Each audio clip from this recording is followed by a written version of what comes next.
ریحان میرے پاس مزید ٹھہرنا چاہتا تھا لیکن سنتری نے اسے واپس بلا لیا۔ میں واپس حوالات میں آیا تو راجا اور بالا میرے کہے بنا ہی سب کچھ سمجھ چکے تھے۔ بالے نے میرے کندھے پر ہاتھ رکھا۔ فکر نہ کر یار، یہ سارے ابا ایک جیسے ہی ہوتے ہیں، ناریل کی طرح اوپر سے کڑک اور اندر سے ملائی کی طرح نرم۔ تیرے ابا بھی تجھے معاف کر دیں گے آخر کار۔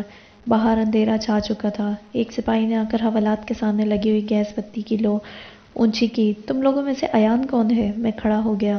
چلو تمہاری ضمانت ہو گئی ہے۔ میں نے حیرت سے راجا اور بالے کی جانب دیکھا۔ میری ضمانت کس نے دی؟ سنتری نے معنی خیز نظروں سے میری جانب دیکھا۔ بڑے کرموں والے ہو بھائی، ورنہ میں نے آج تک سارنگا کے نائب کو خود کبھی کسی کی ضمانت کے لیے تھانے آتے نہیں دیکھا نہ سنا۔ ہم تینوں اچھل ہی تو پڑے۔ کیا کہا؟ سارنگا کا نائب میری ضمانت کے لیے آیا ہے؟ بالے نے میرا ہاتھ مضبوطی سے پکڑ لیا۔ انو یار، مجھے تو یہ کوئی سازش لگتی ہے۔ ضرور تجھے تھانے سے نکال کر کوئی نقصان پہنچانا چاہتا ہے۔ سپاہی زور سے ہنسا۔ اسے نقصان پہنچانا ہوتا تو یہ حوالات اس کی پہنچ سے کیا دور ہے؟ پھر اچانک اسے احساس ہوا کہ انجانے میں شاید وہ کوئی غیر سرکاری راز افشا کر بیٹھا ہے۔ اس نے جلدی سے بات بدلی۔ چلو جلدی کرو، ایس ایچ او صاحب کے کمرے میں تمہارا انتظار ہو رہا ہے۔ میں نے باہر نکلتے وقت راجا اور بالے کو اطمینان رکھنے کا اشارہ کیا۔ تھانے دار کے کمرے کے دروازے پر ایک جھولتی ہوئی پرانی چک پڑی ہوئی تھی، جہاں سے ایک خاص بیڑی کے دھوئیں کی مہک نے باہر نکل کر اس تمام اندھیری راہداری کو مہکا رکھا تھا۔ میں چک اٹھا کر کمرے میں داخل ہوا تو تھانے دار مؤدب سا بیٹھا ہوا سامنے والے کو کچھ وضاحت کر رہا تھا۔ کمرے میں دو اور اشخاص اپنے مضبوط بازوؤں کی کف کوہنی تک چڑھائے مستعد سے کھڑے تھے۔ شاید وہ بیٹھے ہوئے شخص کے محافظ تھے، تھانے دار کہہ رہا تھا۔ لیکن موسیٰ بھائی، ان تینوں نے شوکی اور اس کے ساتھیوں کی ہڈی پسلی ایک کر کے رکھ دی ہے۔ وہ تینوں اس وقت ہڈیوں کے وارڈ میں داخل ہیں۔ لو، یہ آ گیا تمہارا مجرم، اسی کا نام ایان ہے، یہی ان سب کا سرغنہ ہے۔ کرسی پر بیٹھا ہوا شخص کھڑا ہو گیا اور میری جانب پلٹا۔ وہ 40-45 سال کا ایک دراز قد آدمی تھا، چہرے پر نوکیلی مونچھیں، گلے میں کسا ہوا تعویذ اور دائیں ہاتھ پر مضبوطی سے بندھا ہوا امام ضامن۔ بازوؤں کی مچھلیاں کرتے کی آستین سے پھٹ کر باہر نکلنے کو تیار، ایک ہاتھ میں لوہے کا سخت کڑا، آنکھوں میں سمندر جیسی گہرائی اور کرختگی، چہرہ ہر احساس سے عاری اور گھنے بال لٹوں کی صورت میں گدی سے ہو کر شانوں پر جھول رہے تھے۔ وہ موسیٰ تھا۔ کچھ دیر تک ہم دونوں ایک دوسرے کی جانب دیکھتے رہے۔ موسیٰ کی آنکھوں میں ضرور کچھ بات تھی، کچھ عجیب سی لہر جیسے ایکس رے۔ وہ بغور میرا جائزہ لیتا رہا اور پھر مسکرا کر بولا، اچھا تو یہ ہے وہ بہادر جس نے ایک ہی رات میں سارنگا کی 4 ٹولیوں سے ٹکر لی ہے۔ خوب، بہت اچھا کیا۔ اس حرام خور شوکی کی تو بچی ہوئی پسلیاں بھی توڑ ڈالنی چاہیے تھی تجھے۔ جی خوش کر دیا۔ موسیٰ تھانے دار کی طرف مڑا۔ کوتوال جی، شوکی کی طرف سے کیس میں واپس لیتا ہوں۔ تم اس جوان کو ضمانت پر رہا کر دو۔ کوئی کاغذ بھرنا ہے تو ابھی بھروا لو۔ ایس ایچ او مستعدی سے کھڑا ہوا اور کہا، لکھت پڑھت بھی ہو جائے گی۔ جب آپ نے کیس ہی واپس لے لیا تو پھر بات ہی ختم ہو گئی۔ جاؤ بھائی، تم اپنے گھر جا سکتے ہو۔ میں اپنے دوستوں کو لیے بغیر واپس نہیں جاؤں گا۔ اگر رہا کرنا ہے تو ہم تینوں کو رہا کرو۔ ان پر بھی الزام وہی ہے جو مجھ پر تھا۔ تھانے دار نے موسیٰ کی طرف دیکھا۔ موسیٰ نے سر ہلایا۔ لگتا ہے دوستی کے سبھی سبق پڑھ چکے ہو۔ کوتوال جی، اس کے دوستوں کو بھی جانے دو۔ تھانے دار کے اشارے پر باہر کھڑا ایک سپاہی حوالات کی جانب چلا گیا۔ میں نے موسیٰ سے پوچھا، میں اس مہربانی کی وجہ پوچھ سکتا ہوں؟ موسیٰ نے تازہ بیڑی زبان سے بھگو کر ہونٹوں میں دبائی۔ اس کے قریب کھڑے ایک محافظ نے جلدی سے بیڑی کو تیزی دکھائی۔ موسیٰ نے ایک گہرا کش لیا۔ کیا کریں شہزادے، تیری سفارش ہی بڑی اونچی آئی تھی، تبھی تو مالک نے مجھے یہاں بھیجا ہے۔ جا اب گھر جا، تیرے گھر والے تیری راہ دیکھتے ہوں گے۔ اتنے میں بالا اور راجا بھی سپاہی کے ساتھ کمرے میں آ گئے۔ موسیٰ نے انہیں بھی غور سے دیکھا اور اس کے انداز میں کچھ ایسی دلچسپی تھی جیسے کوئی بزرگ اپنے خاندان کے ان چند شریر بچوں کو سرزنش بھی کر رہا ہو اور ساتھ ہی ان کی شرارت کا مزہ بھی لے رہا ہو۔ اس نے آگے بڑھ کر پہلوانوں کے انداز میں راجا اور بالے کے شانوں پر زور ڈالا اور ہم سب کے بازوؤں کو ٹٹول ٹٹول کر دیکھا۔ ہڈیاں مضبوطی سے بٹھائی ہیں اپنی اپنی جگہ تم سب نے۔ میرے حرام کے جنے تو لگتا ہے صرف روٹیاں ہی توڑتے رہے آج تک۔ ہمارے لیے سارنگا کا یہ روپ بالکل ہی غیر متوقع تھا۔ آخر اس نے ہماری مدد کے لیے اپنے خاص کارندے موسیٰ کو تھانے ہماری ضمانت کے لیے کیوں بھیجا تھا، جبکہ ہمارے خلاف اس بار اتنے بڑے الزامات تھے کہ ہم آرام سے 6 ماہ کے لیے جیل کی ہوا کھا سکتے تھے۔ اگر سارنگا کو ہم سے کوئی بدلہ لینا تھا یا ہمیں نشان عبرت بنانا تھا تو اس کے لیے اس کے پاس بھی بڑا وقت پڑا تھا۔ پھر ہمیں تھانے سے نکالنے کی اتنی جلدی کیوں؟ ہو سکتا ہے وہ اپنے حساب کتاب زیادہ دیر باقی نہ رکھنے کا عادی ہو۔ ہم جتنا سوچتے اتنا ہی مزید الجھتے رہے۔ جب ہم کیف فراق کے قریب پہنچے تو رات کے 12:30 بج رہے تھے۔ مرزا اور فراق چچا جا چکے تھے۔ ہم تینوں میں سے سب سے زیادہ مجھے گھر واپس جانے میں جھجک محسوس ہو رہی تھی، لیکن مجبوری تھی، گھر کے علاوہ ہمارے پاس کوئی اور ٹھکانہ بھی تو نہیں تھا۔ راجا نے جدا ہونے سے پہلے مجھے اور بالے کو سختی سے تاکید کی کہ اب ہم تینوں میں سے کوئی بھی اکیلا کالونی سے باہر نہیں جائے گا جب تک سارنگا کی نیت ہم پر پوری طرح کھل نہیں جاتی۔ تب تک ہمارا تنہا گھومنا بے حد خطرناک ثابت ہو سکتا ہے۔ ایسی ہی ایک غلطی کی سزا ہم مشی کے ہسپتال میں پڑے گھائل جسم کی صورت میں بھگت رہے تھے۔ اپنی گلی میں پہنچ کر میرے قدم خود بخود سست پڑ گئے۔ میں نے جھجکتے ہاتھوں سے دروازے پر دستک دی، پھر نہ جانے کیا سوچ کر میں زمین سے 2-4 کنکر اٹھائے اور وقفے وقفے سے صحن میں اچھال دیے۔ کچھ ہی دیر میں صحن میں سے کسی کے بھاگنے کی آواز سنائی دی اور دوسرے ہی لمحے کھلے دروازے سے چھوٹی نے جھانکا۔ اس کی آواز خوشی سے کانپ رہی تھی۔ ایان بھائی، آپ آ گئے؟ مجھے یقین تھا آپ ضرور رہا ہو جائیں گے۔ آپ جانتے ہیں آپ کے لیے آپ کی چھوٹی کتنا روئی ہے۔ چھوٹی کے آنسو اب بھی ٹپکنے کے لیے تیار تھے۔ میں نے اس کے سر پر ہلکی سی چپت لگائی اور صحن میں داخل ہو گیا۔ کیوں، تمہیں تو خوش ہونا چاہیے تھا۔ صبح ناشتے کی ملائی کا ایک حصہ دار تو کم ہوتا نا۔ اب تمہارا اور اس پڑھاکو کا پروفیسر کا راج ہوتا سارے دسترخوان پر۔ چھوٹی روتے روتے ہنس پڑی۔ نہیں چاہیے مجھے اپنا حصہ۔ کل سے میں اپنا حصہ بھی آپ کو دے دیا کروں گی۔ بس اب آپ کہیں نہ جائیے گا۔ آپ چھت پر چلیں، میں آپ کے لیے کھانا گرم کر کے لاتی ہوں۔ میں نے ایک قدم ہی اٹھایا تھا کہ ابا کی سرد سی آواز گونجی، وہیں رک جاؤ، اب تمہارا اس گھر پر کوئی حق نہیں ہے۔ تم کس منہ سے واپس آئے ہو؟ ہم سب کے چہرے پر کالا پوت کر امی ان کے پیچھے برآمدے میں لپکیں۔ یہ آپ کیا کہہ رہے ہیں؟ وہ اپنے گھر نہ آتا تو کہاں جاتا؟ ابا چلائے، نہیں ہے اس کا گھر۔ اس گھر کو اپنا سمجھتا تو اس کی عزت کا بھی پاس ہوتا۔ اسے اخباروں تک شہرت ہو گئی ہے اس کی لوفر گیری کی۔ لوگ بازار میں مجھے روک روک کر پوچھتے ہیں کہ یہ ایان احمد آپ کا سپوت ہے جو شہر کے سب سے بڑے گنڈے سے الجھتا پھرتا ہے۔ مطلب یہ تو اس گنڈے سے بھی بڑا گنڈا ہوا۔ اتنے میں ریحان بھی چھت سے نیچے اتر آیا۔ اس کی عادت تھی کہ وہ رات دیر تک چھت پر میرے کمرے میں کھلی ہوا میں بیٹھ کر کچھ نہ کچھ پڑھتا رہتا تھا۔ اس نے میری طرفداری کی ہمت کی۔ نہیں ابا، اب انو کو اپنی غلطیوں کا احساس ہو گیا ہے۔ اب یہ آئندہ ایسا کچھ نہیں کرے گا۔ ابا گرجے، بس بہت ہو گیا، خبردار جو اب اگر کسی نے اس کی طرفداری کی کوشش بھی کی، پوچھو اس سے کیا میں نے اسے منع نہیں کیا تھا کہ اس جھگڑے میں پڑنے کی ضرورت نہیں ہے؟ کیا میں نے اسے خود ہسپتال میں خاص طور پر یہ حکم نہیں دیا تھا کہ خود کو اس غنڈہ گردی سے علیحدہ رکھے؟ لیکن اس نے ایک نہیں کئی بار پورے خاندان کو رسوا کر دیا۔ میں نے سر اٹھایا۔ انہوں نے ہمارے دوست کو موت کے منہ تک پہنچا دیا۔ کل کو یہ سلوک وہ میرے یا ریحان کے ساتھ بھی کر سکتے ہیں۔ کیا تب بھی آپ؟ ابا نے غصے سے کانپتے ہوئے میری بات کاٹ دی۔ ریحان کو مت ملاؤ اپنے ساتھ، یہ تمہاری طرح لوفر نہیں ہے۔ گویا ابا کو اس بات سے فرق نہیں پڑتا تھا کہ مجھے مار کر پھینک جائے۔ انہیں تو بس اپنے بڑے اور سعادت مند بیٹے کی فکر تھی۔ امی نے میرے چہرے کے تاثرات پڑھ لیے اور جلدی سے بولی، یہ آپ کیا کہہ رہے ہیں ریحان کے ابا؟ دونوں بیٹوں میں فرق تو نہ کریں۔ ابا امی کی طرف پلٹے۔ اس نے مجھے مجبور کر دیا ہے یہ فرق روا رکھنے کو۔ کہو اس سے کہ اگر یہ ریحان کی طرف بننا چاہتا ہے تو آج سب کے سامنے تمہارے سر پر ہاتھ رکھ کر قسم کھائے کہ آئندہ اپنے ان آوارہ دوستوں کے ساتھ کوئی تعلق نہیں رکھے گا۔ صرف اس صورت میں اسے معاف کروں گا۔ ابا کی بات سن کر سب ہکا بکا سے رہ گئے۔ دنیا کی سب سے کڑی شرط رکھی تھی انہوں نے مجھے معاف کرنے کی۔ ماحول پر سناٹا چھا گیا۔ میں نے ہی خاموشی توڑی۔ ہم چاروں میں سے ہر ایک کے والد دوسرے تینوں کے لیے وہی خیالات رکھتے ہیں جو آپ ان کے بارے میں رکھتے ہیں، اور ہم میں سے ہر ایک خود کو باقی تین کی بدنامی کا باعث سمجھتا ہے۔ اگر میں ریحان کی طرح پڑھائی میں بہت تیز نہیں ہوں تو اس میں ان تینوں کا نہیں، میرا قصور ہے ابا۔ اور پھر خدا نے ہر انسان کو الگ ذہن اور الگ استطاعت دی ہے، لیکن میں نے ہمیشہ کوشش کی ہے کہ آپ کے معیار پر پورا اتر سکوں۔ لیکن ہر طالب علم کا نصیب یا خواہش صرف سرکاری نوکری ہی تو نہیں ہوتی، اور شاید میں کوئی بہت اچھا سرکاری نوکر بن بھی نہ پاؤں، کیونکہ صبح 9 سے شام 5 بجے تک کی پابندی میرے مزاج کے خلاف ہے۔ شاید میں کچھ اور کرنا چاہتا ہوں، شاید میرا نصیب اور خواہش کچھ اور ہو۔ امی، چھوٹی اور ریحان دم سادے میری بات سن رہے تھے، کیونکہ زندگی میں پہلی بار میں نے ابا سے ایک ہی وقت میں اتنی لمبی اور سیدھی بات کی تھی، ورنہ ہمارے درمیان نسلی فاصلہ کچھ اتنا طویل تھا کہ ہوش سنبھالنے کے بعد صرف سلام دعا یا ڈانٹ یا کسی ضرورت کے وقت میری ابا سے بات ہوتی تھی، اور وہ بھی بذریعہ امی، چھوٹی یا ریحان، اور صرف مجھ پر کیا موقوف۔ مجھے تو لگتا تھا کہ ہمارے ملک کے 90% غریب اور اوسط درجے کی نوجوان نسل اپنے ماں باپ سے کھل کر اپنی بات نہیں کر پاتے۔ ابا کی سانس میری لمبی تمہید کے دوران بھرتی رہی۔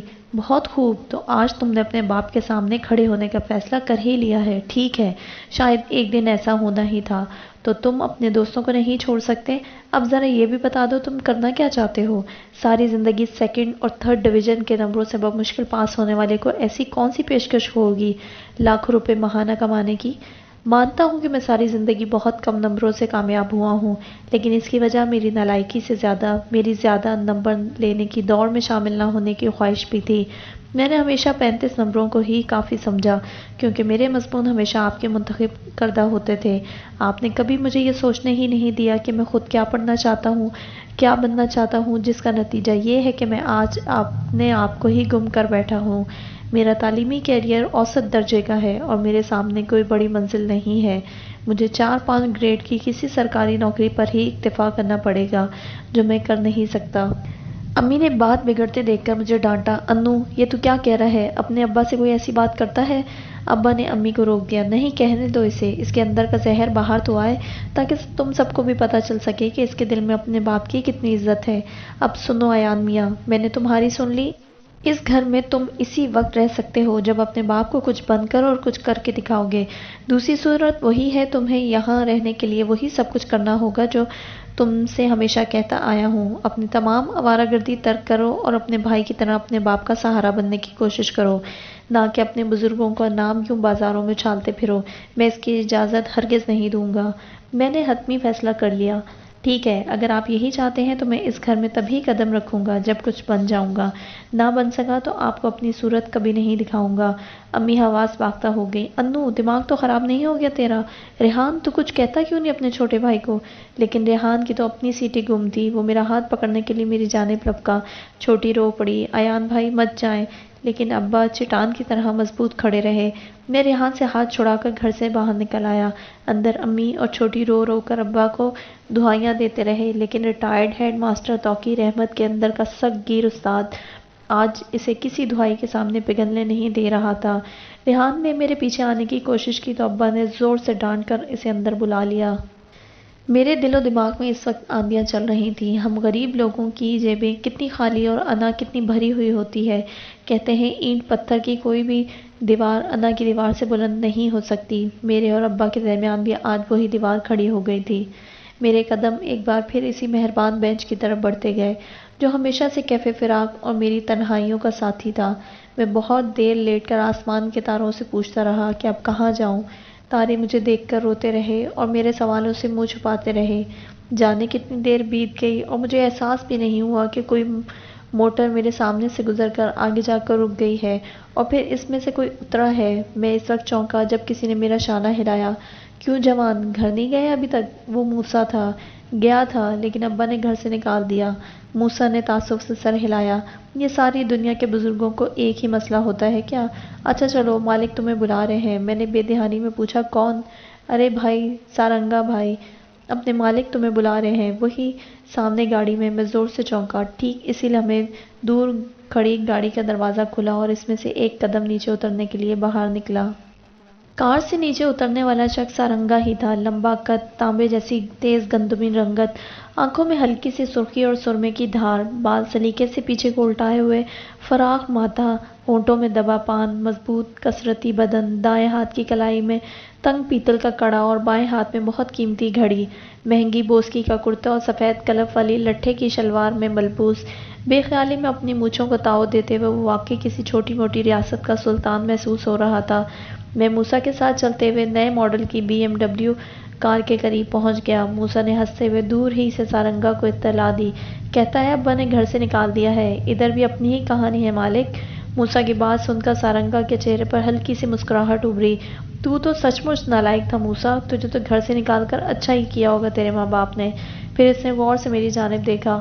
تو کہے تو میں خود چل کر تیرے بابا سے بات کروں، انہیں بتاؤں کہ ہمارا تجھ سے کوئی جھگڑا نہیں ہے، لہٰذا وہ تجھے معاف کر دیں۔ نہیں، اس کی ضرورت نہیں ہے، اور پھر آپ کو میرے ساتھ دیکھ کر تو انہیں پورا یقین ہو جائے گا کہ میں میں کچھ کہتے کہتے رک گیا، لیکن سارنگا نے میری بات پکڑ لی تھی۔ اس نے زور کا کہکا لگایا اور موسیٰ سے کہا، لے بھائی موسیٰ، شہر میں صرف تو ہی اکیلا بدنام نہیں، اپنا نام بھی شامل ہے اس افسانے میں۔ ویسے لڑکا کہتا تو ٹھیک ہے، اپنے تو قدم بھی جس چوکھٹ پر پڑ جائیں اسے دیمک مار جاتی ہے۔ تو پھر تو ہی بتا کہ سارنگا تیرے لیے کیا کر سکتا ہے؟ تیرے لیے کہیں رہنے کا بندوبست کر دوں؟ جب تیرے بابا راضی ہو جائیں تو واپس چلے جانا، اور اطمینان رکھ، کسی کو یہ نہیں پتہ چلے گا کہ یہ بندوبست سارنگا بھائی کی طرف سے ہے۔ نہیں، آپ کا بہت شکریہ، میں کچھ کر لوں گا۔ جیسے تیری مرضی بھائی، خوش رہ۔ سارنگا نے کار کا پچھلا دروازہ کھولا۔ چل بھائی موسیٰ، ہماری نیا تو پار لگا دے۔ موسیٰ ڈرائیور کے ساتھ والی سیٹ کی جانب بڑھا۔ سارنگا کار میں بیٹھ چکا تھا۔ میں نے جلدی سے آگے بڑھ کر کھڑکی سے اندر جھانکا۔ کیا میں پوچھ سکتا ہوں آپ نے ہم سب کی ضمانت کیوں دی؟ ہم تو آپ کے دشمنوں میں سے ہیں۔ سارنگا نے غور سے میری جانب دیکھا۔ سارنگا کا دشمن زمین میں 6 فٹ نیچے یا پھر 6 فٹ اوپر ٹنگا ہوتا ہے ساجن، اور وہ لونڈے لپاڑے میرے آدمی نہیں، میرے آدمیوں کے ورکر ہیں، گلیوں سے پیسے جمع کر کے اپنا گزارا کرتے ہوں گے۔ تو نے ٹھیک کیا، ان حرام کے جنوں کے ساتھ کافی نام خراب کر ڈالا تھا انہوں نے سارنگا کا۔ بے فکر رہ، اب ان میں سے کوئی تیری راہ میں نہیں آئے گا، آئے تو کاٹ ڈالنا، آگے سارنگا سنبھال لے گا۔ لیکن آپ مجھ پر اتنے مہربان کیوں ہیں؟ میں تو آپ کو ٹھیک سے جانتا بھی نہیں ہوں۔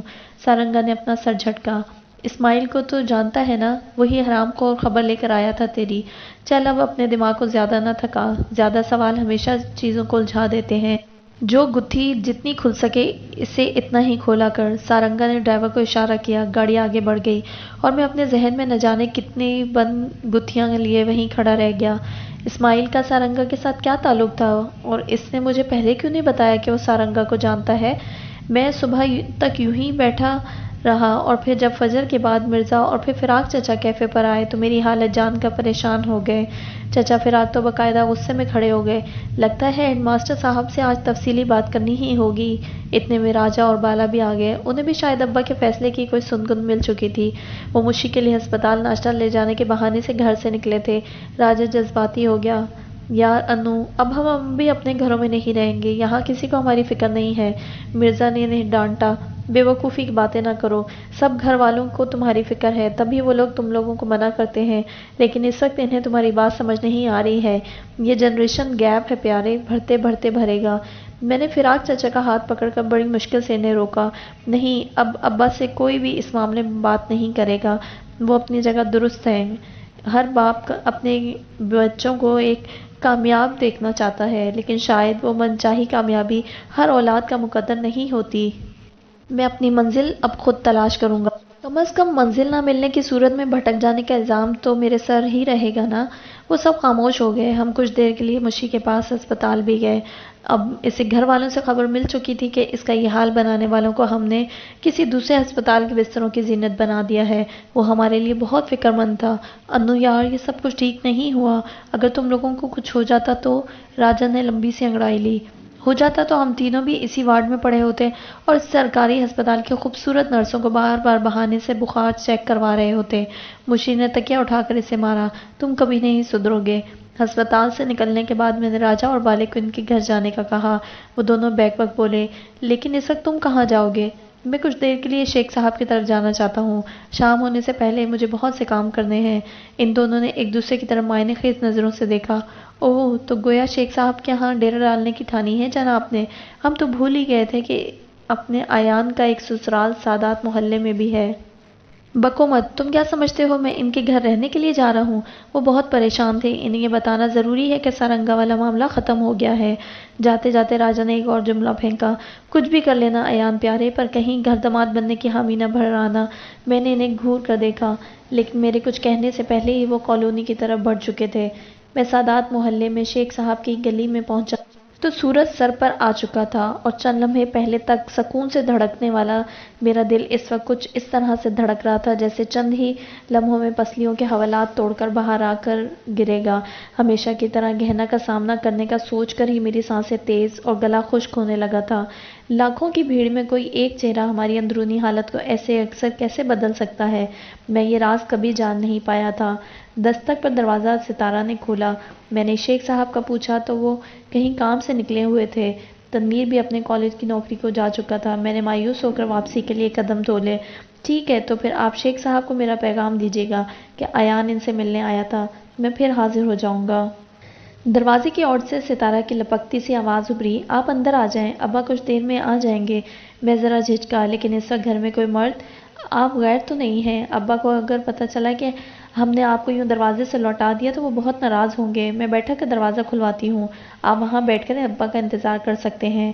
ستارہ مزید کوئی بات سنے بغیر اندر چلی گئی، اور پھر کچھ دیر کے بعد اندر برآمدے سے اسی کی آواز ابھری، اندر آ جائیں۔ میں اندر داخل ہوا۔ صحن میں آگے برآمدے میں بیٹھک کا راستہ مجھے معلوم تھا۔ ستارہ وہیں برآمدے کے ایک ستون کی آڑ میں کھڑی رہی اور میں بیٹھک میں داخل ہو گیا۔ کچھ دیر بعد شیخانی جی اندر آئیں اور سلام کے جواب میں دعا دے کر مجھے بیٹھنے کا کہا۔ وہ کافی پریشان دکھائی دے رہی تھی۔ کل مرزا صاحب ملے تھے انہیں، انہوں نے بتایا کہ تم لوگوں کا پھر کوئی جھگڑا ہوا ہے ان بدمعاشوں سے۔ ایان بیٹا، میری مانو تو اس معاملے کو یہیں ختم کر دو۔ ان کا تو کام ہی تھانہ کچہری ہے، لیکن تمہارے بوڑھے والدین شاید زیادہ دیر یہ سب کچھ نہ سہ پائیں۔ جی ایسا ہی ہوگا، آپ بے فکر رہیں، جیتے رہو۔ تم بیٹھو، میں تمہارے لیے شکنجوین بنوا کر بھیجتی ہوں۔ شیخ صاحب قریبی ڈاک خانے تک گئے ہیں، بس آتے ہوں گے۔ شیخانی بھی اٹھ کر اندر چلی گئی اور ان کے اٹھتے ہی درمیانی پردے کے پیچھے سے ہلکی سی کھنکار سنائی دی۔ میرا من ڈول سا گیا، وہ گہنا ہی تھی۔ جناب ایان صاحب، آج آپ ایک بات تو بتائیں، یہ ساری دنیا میں ایک آپ ہی ہیں جس سے سب سے زیادہ غصہ آتا ہے؟ مجھے اس کے انداز پر ہنسی آ گئی۔ کیوں؟ آپ کیوں پوچھ رہی ہیں؟ وہ واقعی غصے میں تھی، اس لیے غصہ کسی اور کو بھی آ سکتا ہے۔ آخر آپ ہم سب کو اتنا پریشان کیوں کرتے ہیں؟ آپ کو ابا نے پہلے بھی کہا تھا نا کہ ان لڑکوں کے منہ نہ لگے، لیکن آپ نے تو کسی کی بات نہ ماننے کا تہیہ کیا ہوا ہے شاید۔ گہنا پردے کے پیچھے ہی سے یہ ساری باتیں کر رہی تھی، مگر اس کے ملح چہرے پر غصے کے اور پریشانی یہاں سے بھی دیکھ سکتا تھا۔ معافی چاہتا ہوں، لیکن مجھے خبر نہیں تھی کہ کوئی میرے لیے اتنا پریشان ہے۔ میرے شرارت بھرے جواب پر وہ مزید جزبز ہو کر رہ گئی۔ یہی تو آپ کا مسئلہ ہے، آپ کو کبھی کسی بات کی خبر ہی نہیں ہوتی۔ ستارہ آپا بھی آپ سے بے حد ناراض ہیں۔ اچھا چلیں جھگڑا ختم کریں اور اپنی ستارہ آپی سے پوچھ کر کوئی ہرجانہ طے کر دیں، میں بھرنے کے لیے تیار ہوں۔ اب کی بار اس کی چوڑیاں کھنکی۔ ہرجانہ تو آپ کو ضرور بھرنا پڑے گا، تیار رہیے گا، اور ستارہ آپی کو آپ سے کچھ کام بھی ہے، وہ بھی آپ کو ہی کرنا ہوگا۔ اتنے میں دروازے پر کچھ آہٹ ہوئی اور شیخانی جی خود ہی شربت کی ٹرے لیے اندر داخل ہوئیں۔ پردے کے پیچھے خاموشی چھا گئی۔ میں نے جلدی سے ٹرے تھام لی۔ ارے آپ نے کیوں زحمت کی؟ زحمت کیسی بیٹا، ستارہ نے میری مدد کی ہے، وہ تم سے کچھ بات کرنا چاہتی ہے، لیکن شیخ صاحب کے سامنے اسے جھجک ہوتی ہے۔ تمہارے پاس وقت ہے تو ذرا اس کی بھی سن لو۔ میں ہڑبڑا سا گیا۔ جی جی ضرور۔ شیخانی جی نے ستارہ کو آواز دے کر اندر بیٹھک میں ہی بلوا لیا۔ وہ جھجکتی ہوئی سی اندر آئی اور سمٹ کر سامنے والے صوفے پر بیٹھ گئی۔ شاید غم اور یاس کا پیلے رنگ سے کوئی گہرا تعلق ہوتا ہے۔ تبھی اس کے کمرے میں داخل ہوتے ہی چار سو پلاہٹ سی پھیل گئی۔ اس کی پلکیں جھکی ہوئی اور لب نیلگوں سے تھے۔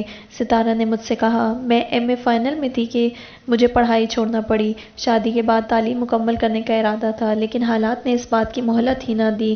لیکن اب محسوس کرتی ہوں کہ اپنے بڑے بھائی کی غیر موجودگی میں باپ کا سہارا بننا چاہیے۔ تنویر اپنے طور پر تو ہر خاطرداری کرتا ہے، مگر ایک تنخواہ میں اتنے لوگوں کا بوجھ کب اور کیسے تک اٹھا پائے گا؟ جو جائیداد اور مال و متاع تھا وہ سب سیلاب بہا کر لے گیا۔ ان کا بڑا بھائی صغیر اپنے علاقے کی حکومت کی جانب سے کسی امداد کے انتظار میں بیٹھ بیٹھ کر سوکھ چکا ہے، لیکن وہاں سے بھی کچھ ملنے کی امید نظر نہیں آتی۔ اس لیے گھر کا خرچ بانٹنے کے لیے اس نے کچھ کام کرنے کی ٹھانی ہے۔ اب شیخانی جی نے کہا، تنویر سے ذکر اس لیے نہیں کیا کہ وہ مروت میں کبھی یہ ہونے نہیں دے گا، لہٰذا اگر میری نظر میں کوئی بھی سلائی کڑھائی کا یا اس سے ملتا جلتا کوئی بھی ایسا کام ہو تو میں ستارہ کو ضرور مطلع کروں۔ میں چپ چاپ ستارہ کی بات سنتا رہا اور سوچتا رہا کہ اس نازک سی لڑکی کی مدد کیسے کروں۔ میں اسے یہ بھی کہنا چاہتا تھا کہ زمانہ گدھ کی نظر رکھتا ہے اور اس جیسی شفاف دامن ہستی کے سفید کورے دامن پر داغ لگانے میں یہ سماج ذرا سی بھی دیر نہیں کرے گا، اور جتنی محفوظ اپنے گھر کی چار دیواری میں ہوتی ہے اتنی شاید کسی مسجد مندر میں بھی نہ ہو۔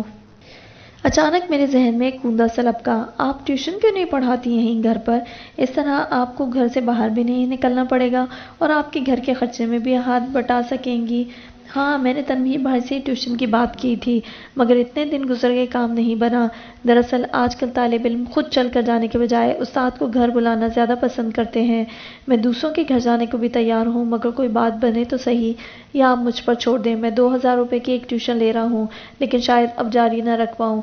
میں وہاں آپ کی بات چلاتا ہوں۔ نہیں نہیں، وہاں کیوں؟ وہاں تو آپ خود ہی پڑھائیے، ایسا کچھ بھی ہرگز نہ کیجیے گا۔ ہم پر آپ کے پہلے ہی بہت احسانات ہیں۔ ستارہ کی بات ادھوری رہ گئی اور باہر کے دروازے پر دستک ہو گئی۔ شیخ صاحب واپس لوٹ آئے تھے۔ مجھے دیکھ کر ان کا چہرہ کھل سا گیا۔ آہ ہاں، اپنے ایان میاں آئے ہیں، بھئی بڑی راہ دکھائی تم نے۔ ستارہ ان کی بیٹھک میں آنے سے پہلے ہی واپس اندر جا چکی تھی۔ میں نے تنہائی ملتے ہی دبے لفظوں میں شیخ صاحب کو ابا کی ناراضگی کے بارے میں بتایا، اور یہ بھی کہ شاید اب میں واپس اپنے گھر نہ جاؤں۔ ساتھ ہی میں نے ان سے یہ درخواست بھی کی کہ جب بھی اس بات کا ذکر اپنے گھر والوں کے سامنے کریں تو ان کی پریشانی کو مد نظر رکھتے ہوئے بات کا اسلوب کچھ ہلکا رکھیں۔ آس اور امید ہی انسان کا سب سے بڑا سرمایہ ہوتی ہے۔ بری سے بری خبر بھی امید و آس کی پنی میں لپیٹ کر سنائی جائے تو انسان بہل جاتا ہے۔ میں کچھ دیر شیخ صاحب کے پاس بیٹھنے کے بعد اجازت لے کر اٹھایا۔ کمرے سے نکلتے ہوئے برآمدے میں شیخانی جی کو خداحافظ کہنے کے لیے رکا تو ان کے عقب میں چھپی گہنا نے شیخ صاحب سے نظر چرا کر جانے اشارے میں مجھ سے کیا کہا، لیکن اس کے ہلتے لبوں سے میں نے اندازہ لگایا کہ وہ مجھے ستارہ کا کام یاد دلا رہی ہے۔ یہ لڑکی کس طرح میری آنکھوں سے بنا اجازت میرے دل کے بند کواڑوں کو توڑتی ہوئی اندر گھسی جا رہی تھی۔ کیا محبت کی لہروں کو روکنے والا کوئی بندہ نہیں ہوتا؟ شیخ صاحب نے دروازے سے نکل کر گلی میں پلٹتے وقت میرا ہاتھ تھام لیا۔ یقین کرو ایان میاں، یہ میرا اپنا گھر ہوتا تو کبھی تمہیں واپس نہ جانے دیتا، آج تمہیں کبھی یوں در بدر بھٹکنے نہ دیتا، لیکن تم جانتے ہو میں خود یہاں مہمان ہوں۔ میں نے انہیں تسلی دی، آپ دل پر بوجھ نہ لیں، رشتوں کو کبھی خود کو ثابت کرانے کی ضرورت نہیں ہوتی، اور آپ میری فکر نہ کریں۔ اب تو جب تک ابا مجھے ہفتے میں ایک بار گھر سے نکال نہ دے، مجھے خود اپنا گھر بھی اجنبی سا لگنے لگتا ہے۔ شیخ صاحب بھی میرے ساتھ مسکرا پڑے۔ انہوں نے میرے کاندھے پر ہاتھ رکھا۔ مجھے تمہاری یہ بات سب سے زیادہ پسند ہے۔ حالات چاہے جیسے بھی ہوں ایان میاں، میں نے تمہیں کبھی ہار مانتے نہیں دیکھا۔ جیتے رہو۔ میں کیفے فراق پہنچا تو مرزا نے بتایا کہ اسماعیل 2 بار آ کر میرا پوچھ چکا ہے۔ اسماعیل سے تو میں خود بھی ملنے کے لیے بے چین تھا، لیکن وہ مجھے کیوں ڈھونڈ رہا تھا، اس سوال کے جواب کے لیے مجھے پورے 4 بجے تک انتظار کرنا پڑا، اور پھر ٹھیک 4 بجے اسماعیل کی گاڑی سڑک کے نکڑ سے مڑتے دیکھ کر میں جلدی سے کھڑا ہو گیا۔ اسماعیل کی گاڑی سے اترنے سے پہلے ہی میں کار میں بیٹھ چکا تھا۔ اسماعیل نے گاڑی بڑھا دی۔ کہاں تھے تم ایان بابو؟ سارا شہر ڈھونڈ لیا تمہارے پیچھے۔ تم نے مجھے بتایا کیوں نہیں کہ تم سارنگا کو جانتے ہو؟ اسماعیل مسکرایا۔ مجھے کب پتا تھا کہ تم لوگوں کا جھگڑا شوقی پارٹی سے ہوا ہے، ورنہ پہلے ہی یہ قصہ نبٹ جاتا۔ میں سمجھتا رہا یہ محلے کے اندر کوئی لڑائی ہے۔ وہ تو بھلا ہو مرزا کا جس نے مجھے اصل بات بتائی، ورنہ تم کچھ بتاتے ہی نہیں۔ میں نے اسماعیل کی طرف غور سے دیکھا۔ تم نے ابھی تک میرے سوال کا جواب نہیں دیا۔ تم سارنگا کو کیسے جانتے ہو، اور وہ صرف تمہاری سفارش پر ہی میرے خلاف اپنے کارندوں کی درج کرائی گئی شکایت واپس لینے کے لیے کیسے تیار ہو گیا؟ اسماعیل نے گاڑی ایک طرف روک دی۔ سارنگا بھائی ہی میرے مالک ہیں، میں انہی کا دن کا ڈرائیور ہوں، اور انہوں نے میرے کہنے پر نہیں بلکہ ناہید بیٹا کے کہنے پر موسیٰ بھائی کو تمہاری ضمانت کے لیے تھانے بھیجا تھا۔ میرے اندر ایک دھماکہ سا ہوا، گویا اب تک جانے انجانے میں خود بھی ناہید کے ٹیوٹر کے روپ میں سارنگا کی ہی نوکری کر رہا تھا۔ میں ابھی تک ہکا بکا سا تھا۔ مگر تم نے تو کہا تھا تم کسی سیٹھ داؤد کے ملازم ہو، اور یہ کہ تمہارا مالک دبئی گیا ہوا ہے۔ اسماعیل نے ایک گہری سی سانس لی۔ یہ ایک لمبی کہانی ہے، کبھی وقت اور موقع ہوا تو سناؤں گا۔ فی الحال اتنا جان لو کہ دنیا والوں کی نظروں میں ناہید بیٹا سیٹھ داؤد کی صاحبزادی ہے، جسے دنیا سے گزرے 2 سال ہو چکے۔ اسکول اور کالج میں بھی بٹیا کی یہی ولدیت درج ہے، لیکن سارنگا بھائی کے صرف چند قریبی ساتھی ہی جانتے ہیں کہ ناہید کا اصل باپ خود سارنگا ہے، لیکن اس کی پیدائش والے دن سے ہی اس نے اپنے نام کی بدنامی کو اپنی بیٹی کے نام کے ساتھ جوڑنے سے گریز کیا۔ وہ نہیں چاہتا تھا کہ تعلیمی میدان یا ذاتی زندگی میں کہیں بھی ناہید اس کے نام سے جانی جائے۔ وہ اس کوٹھی میں رہتا بھی نہیں ہے جہاں ناہید بیٹا رہتی ہے۔ گھر میں میرے علاوہ صرف بوا ہے جسے یہ بات معلوم ہے۔ میں حیرت سے اسماعیل کی بات سنتا رہا، لیکن کیا ناہید یہ بات جانتی ہے کہ سارنگا ہی اس کا باپ ہے؟ اسماعیل نے گاڑی کا گیئر بدلا۔ ہاں، وہ اپنے باپ سے بے انتہا محبت کرتی ہے۔ شاید سارنگا کی بھی دنیا میں واحد کمزوری اس کی اپنی بیٹی ہی ہے۔ اسماعیل نے مجھے یہ بھی بتایا کہ سارنگا ہمیشہ ہی سے سارنگا بھائی نہیں تھا۔ 30 سال پہلے وہ صرف یعقوب فور مین تھا جو اپنے بڑے بھائی داؤد کے ساتھ دبئی کے ریگزاروں میں محنت مزدوری کر کے اپنا پیسہ اپنے ملک میں منتقل کرتا تھا تاکہ ایک دن یہاں وہ اپنے سپنوں کا محل تعمیر کر سکے۔ دونوں بھائیوں نے دن رات اپنا خون پسینہ بہا کر ایک ایک پائی جوڑی، لیکن کچھ بازیگروں نے فائنانس کمپنی کے نام پر دونوں بھائیوں کا ملک میں جمع شدہ پیسہ ہڑپ کر لیا۔ ان دنوں ملک میں چاروں طرف ایسی کمپنیوں کی ایک مافیا سا قائم ہو چکا تھا اور داؤد اور یعقوب بھی اس کی زد میں آ گئے۔ داؤد کا پیسہ تو ایک ایسی کمپنی کھا گئی جو ملک میں آسمانی کتاب کی اشاعت کی سب سے بڑے تاجر تھے۔ آخرکار یعقوب کو حساب کتاب کے لیے ملک واپس آنا پڑا۔ پھر نہ جانے کیا ہوا کہ یعقوب پراپرٹی اور زمین کے کاروبار میں کچھ یوں ابھرا کہ ساحلی شہر کے بڑے بڑے صنعت کار اس کی چوکھٹ پر حاضری دینے لگے۔ کہتے ہیں کہ اس نے زمین کے کاروباروں میں باقاعدہ اپنا ایک گروپ بنا لیا تھا جو راتوں رات زمین پر قبضہ کرنے میں ذرا دیر نہیں کرتا تھا۔ یعقوب فورمین سے سارنگا بھائی کیسے اور کب بنا یہ تو کوئی نہیں جانتا، ہاں مگر دنیا اتنا ضرور جانتی تھی کہ یعقوب فورمین نے سارنگا بننے سے پہلے آخری قبضہ ایک رنگ ساز کارخانے پر کیا تھا۔ کہتے ہیں کارخانے کا مالک بھی بڑا جی دار اور اونچی پہنچ والا بندہ تھا، مگر جیت یعقوب کی ہوئی۔ تب سے اس کا نام کے ساتھ کارخانے کا نام سارنگا لگ گیا تھا، جو رفتہ رفتہ رنگا بھائی میں تبدیل ہو گیا۔ داؤد جب واپس ملک آیا تو سیٹھ داؤد بن چکا تھا، لیکن اس نے اپنی پہچان کو سارنگا کی بدنامی سے ذرا پرے ہی رکھا۔ مگر دونوں بھائیوں میں اندرون خانہ زبردست ایکا تھا۔ اس نے رنگا کی شادی ایک سیدھی سادی عورت سے کروا دی جو انہی دو بھائیوں کی برادری میں سے تھی۔ رنگا کی بیوی نے ایک بیٹے اور اس کے بعد ایک بیٹی کو جنم دیا اور پھر کسی وبائی مرض میں مبتلا ہو کر چل بسی۔ سارنگا کی زندگی کا محور اب اس کی اولاد تھی، لیکن کہتے ہیں کہ بہت زیادہ پیسہ اور زور اپنے ساتھ بہت زیادہ دشمن بھی لے کر آتا ہے۔ رنگا کا اسکول جاتا بیٹا بھی اسی دشمنی کی بھینٹ چڑھ گیا۔ تب رنگا نے اپنی بیٹی کو داؤد کے حوالے کر دیا اور خود اپنی دشمنیاں نبھانے لگا۔ بھائی کی موت کے بعد سارنگا نے شہر بدل لیا اور ہمارے شہر میں آ کر اپنی بیٹی کے لیے وہ حویلی خرید لی۔ آس پاس اپنے وفاداروں کا فولادی جال بن کر وہ ہر وقت اپنی لاڈلی بیٹی کے لیے پریشان ہی رہتا ہے۔ زندگی نے سارنگا کو ایسے دہرائے پر لا کھڑا کیا کہ سب کچھ پاس ہوتے ہوئے بھی وہ اعلان اپنی بیٹی کو بیٹی نہیں پکار سکتا تھا۔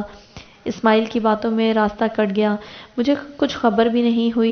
میں تب چونکا جب گاڑی پورچ میں داخل ہو کر ایک جھٹکے سے رک گئی۔ میں بڑے ہال میں پہنچا تو بوا اور ناہید دونوں کو ہی پریشان پایا۔ ناہید مجھے دیکھ کر جلدی سے میری جانب رپکی، ایان بھائی آپ ٹھیک تو ہیں نا؟ پولیس نے آپ کو زیادہ تنگ تو نہیں کیا؟ جب اسماعیل چاچا نے آپ کی گرفتاری کی خبر دی تو میں اور بوا پریشانی کے مارے ایک کروٹ بھی نہیں چین سے بیٹھے۔ میں اس معصوم سی مخلص لڑکی کو دیکھتا رہا۔ کیا دنیا سے خلوص اور وفا بالکل مٹ چکے ہیں؟ نہیں، کیونکہ میرے سامنے انکہے رشتوں کا خلوص اب بھی بکھرا پڑا تھا۔ میں نے ماحول کو بدلنے کی خاطر خوش دلی سے کہا، میں سمجھتا تھا صرف میری امی ہی ملکہ جذبات ہیں، لیکن آج پتہ چلا کہ اس گھر میں تو ان کی ٹکر کے لیے دو دو ملکائیں موجود ہیں۔ بوا اور ناہید دونوں ہی میری بات سن کر مسکرا دیں۔ وہ تو بڑی خوش ہوتی ہیں جب میں انہیں یہ لقب دیتا ہوں۔ ناہید کی آنکھوں میں ایک عجیب سی حسرت در آئی۔ ایان بھائی سچ؟ کبھی کبھی بہت جی چاہتا ہے کہ میں آپ کے سب گھر والوں سے ملوں، امی سے، رافعہ سے، ریحان بھائی سے۔ آپ مجھے لے چلیں گے نا اپنے گھر؟ لیکن بابا تو مجھے گھر سے نکلنے ہی نہیں دیتے۔ ایان بھائی میں بھی باقی سب کی طرح رہنا چاہتی ہوں، آزاد، اپنی مرضی کی مالک۔ تم فکر نہ کرو، میں، تم اور بوا تمہارے بابا سے چھپ کر سب سے ملائیں گے۔ چلو اب یہ اداسی پیریڈ ختم کرو۔ ناہید بچوں کی طرح خوش ہو گئی۔ سچ؟ ہاں یہ ٹھیک ہے، ہم چھپ کر سب سے مل کر آئیں گے۔ پھر جیسے ناہید کو اچانک کچھ خیال سا آ گیا، ایان بھائی بابا میری حفاظت کی خاطر مجھ سے دور رہتے ہیں، لوگ ان کے خوف کی وجہ سے میرے قریب نہیں آتے۔ کالج میں بھی میری کوئی سہیلی نہیں ہے، حالانکہ میں وہاں سیٹھ داؤد کی بیٹی کی حیثیت سے داخل ہوں، لیکن جنہیں یہ پتہ ہے کہ میرا سارنگا فیملی سے کوئی تعلق ہے وہ میرے سائے سے بھی دور بھاگتے ہیں، حتیٰ کہ کوئی مجھے ٹیوشن پڑھانے کے لیے تیار نہیں تھا۔ یہ تو میری قسمت اچھی تھی کہ آپ نے حامی بھر لی۔ آپ مجھے پہلے دن سے ہی بالکل اپنے بھیا کی طرح لگے، کھوئے کھوئے سے، لاپرواہ سے۔ سلمان بھیا بھی بالکل ایسے ہی تھے، اس لیے میں نے اسماعیل چاچا کو سختی سے تاکید کی تھی کہ وہ آپ سے کچھ نہ چھپائیں۔ چاچا کو خوف تھا کہ بابا اس بات سے کہیں ناراض نہ ہو جائیں، لیکن میں نے بابا سے بھی کل رات صاف کہہ دیا تھا کہ میں آپ سے کچھ نہیں چھپاؤں گی، اور بابا میری بات کبھی نہیں ٹال سکتے، اس کا مجھے ہمیشہ سے یقین ہے۔ ناہید بے خودی کے عالم میں اپنے بابا کی باتیں بتائی گئی اور میں سوچتا رہا کہ باہر کی دنیا میں اس بات پر کون یقین کرے گا کہ سارنگا کے دل میں بھی ایک باپ کا دل ہو سکتا ہے۔ انسان اپنے اوپر کتنی تہیں کتنی پرتیں چڑھائے رکھتا ہے، اس کی خبر کسی کو نہیں ہو سکتی۔ کبھی کبھی تو ہمارے اندر کا انسان اس تہ در تہ، پرت در پرت خول کے نیچے ہمیشہ کے لیے کھو جاتا ہے اور ہم صرف ایک مصنوعی چہرے کے ساتھ ساری زندگی گزار دیتے ہیں۔ اس روز میں معمول سے کچھ زیادہ دیر تک وہاں بیٹھا رہا۔ پڑھائی کا تو موقع ہی نہیں ملا، بس ناہید کی سنتا رہا۔ شاید اس کے دل پر پڑا بہت دنوں کا بوجھ اتر گیا تھا، اس لیے وہ ہلکی پھلکی ہو کر اپنے بچپن سے لے کر اب تک کی ہر بات مجھ سے بانٹ رہی تھی۔ جانے یہ لڑکیاں اتنی چھوٹی چھوٹی سی باتیں اپنے تمام جزیات کے ساتھ کیسے یاد رکھ لیتی ہیں؟ میں نے اس موقع پر ابا کی طرف سے اپنے دیس نکالنے کا ماجرا سنا کر اسے پریشان کرنا مناسب نہیں سمجھا۔ نتیجہ جب میں باہر نکلا تو ناہید کی باتوں کی پٹاری بند ہوتے ہوتے گہری شام نے اپنے بال کھول دیے تھے۔ اسماعیل میرے انتظار میں پورچ میں ہی کھڑا تھا۔ مجھے دیکھ کر وہ مسکرایا۔ بابو، میں جانتا تھا آج تمہیں دیر ہو جائے گی۔ میں نے گاڑی کا دروازہ کھولا۔ پہلے تو مجھے تم یہ بتاؤ کہ مجھے بابو کیوں کہتے ہو؟ ایان کہہ کر کیوں نہیں بلاتے؟ اسماعیل نے گاڑی گیٹ سے باہر نکال کر سڑک پر ڈال دی۔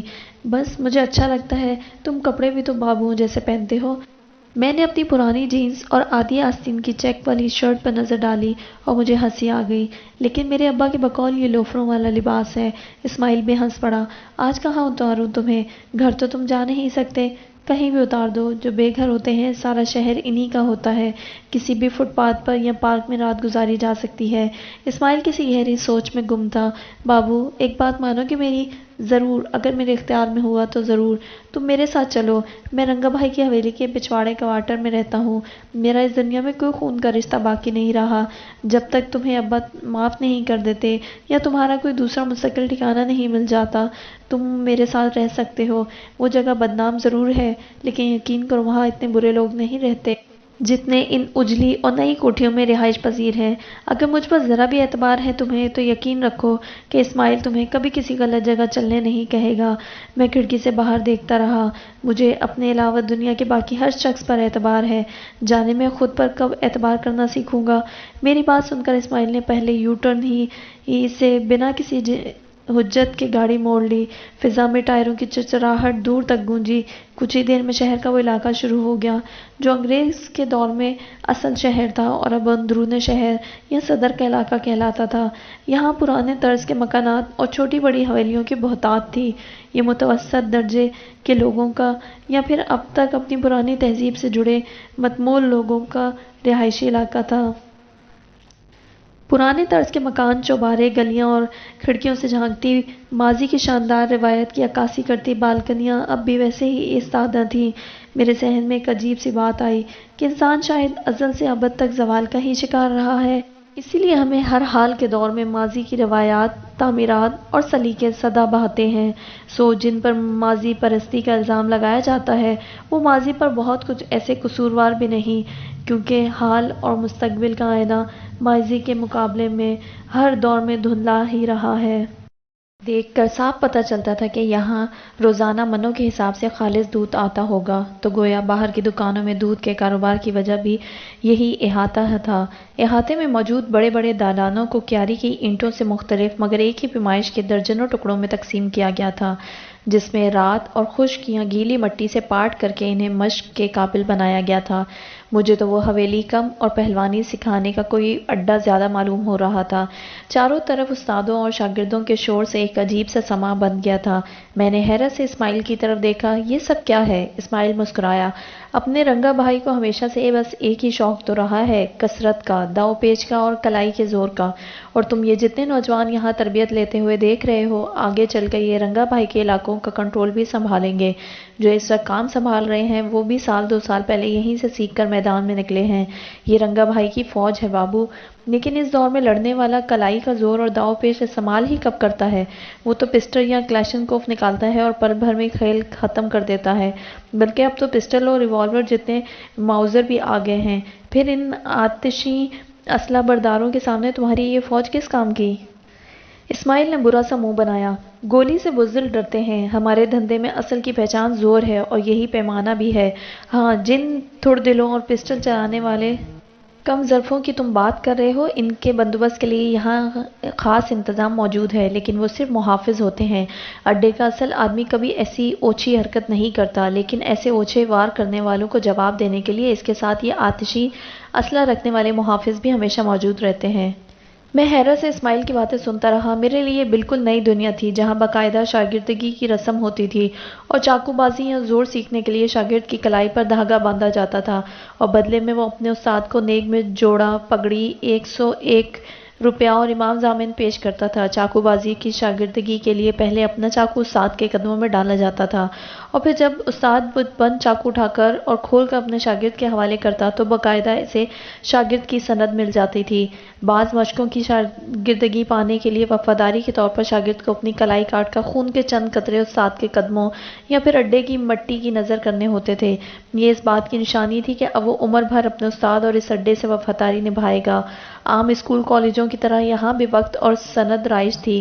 جو جتنا مشق میں وقت گزارتا اور محنت مختلف امتحان پاس کرتا جاتا، اس کا درجہ اور سند بھی اس قدر بلند ہوتی جاتی۔